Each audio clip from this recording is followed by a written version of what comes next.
وہ کون سے دو لوگ ہیں جن کی نمازیں قبول نہیں ہوتی؟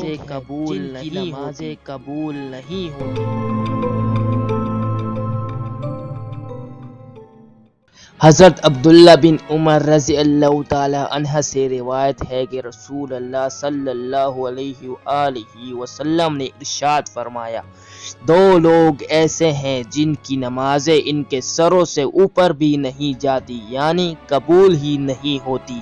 پہلا، وہ غلام جو اپنے آقا سے بھاگ گیا ہو یہاں تک کہ واپس آ جائے۔ دوسرا، وہ عورت جو اپنے شوہر کی نافرمان ہو یہاں تک کہ وہ نافرمانی سے باز آ جائے۔